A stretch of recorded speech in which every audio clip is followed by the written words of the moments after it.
Last we spoke about Abraham and that God told him to get up and go, to leave his country and his home to where he didn't know. Sometimes we stay too long in places that don't deserve us. Other times God keeps us chained in order to preserve us. But Abraham upped and left the nest, solely at God's behest, not knowing where his foot would rest.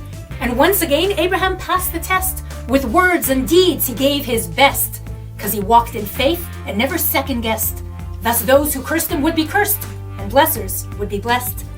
So he took his wife Sarah and Lot, his brother's son. They left their old life behind, and a new life had begun. But the Lord above, he had it all planned. Abraham too would soon understand. God was taking him to a special land, a holy land of deep transcendence, that God would give him and his descendants. A tiny land at the center of creation was given to the Jews to be God's nation.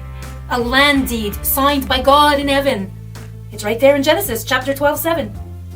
But with this land came some don'ts and do's. God has warned us, behave like Jews.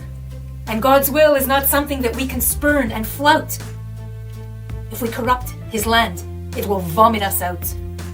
Put not too much faith in an iron dome as the only means to guard our home. It is he on high and he alone who redirects a missile or empowers a stone. Still, no matter the argument, dumb or clever, God gave the Jews the land of Israel forever.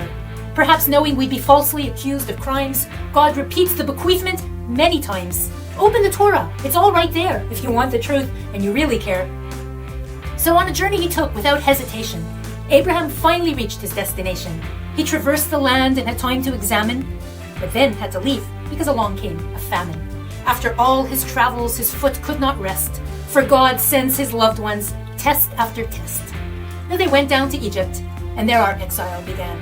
For what happened to our forefathers is a sign for the son. Now Sarah was a beauty. He feared no man could resist her. It was safer to say that she was his sister, or they would just take her and kill off her mister. Indeed, Pharaoh's princes beheld her beauty, and brought her to him as befit their duty. Her face more radiant than they had ever seen. They brought her to Pharaoh to be a queen. Never in the Torah does Abraham complain, or tell off God for his heartache and pain. It's a lesson for us to emulate when times are tough and we're filled with sorrow and hate. He never accuses God of being unjust. Come what may, he had unshakable trust. For God is God, and we are mere dust. So now let's get back to Pharaoh's lust. Well, that whole scenario was one big bust. The Torah doesn't leave it vague. God smote Pharaoh with a great big plague. For Sarah was a great prophet too, and her prayer stopped Pharaoh, so he just couldn't do all the things he intended to.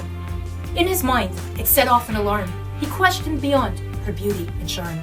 Even the mighty Pharaoh God could disarm. Touch not my anointed, or do my prophets harm. How this ended, I'm sure you want to know, but that's for next week because I gotta go. But before I do, I hope the lesson is clear. Walk with God and have no fear.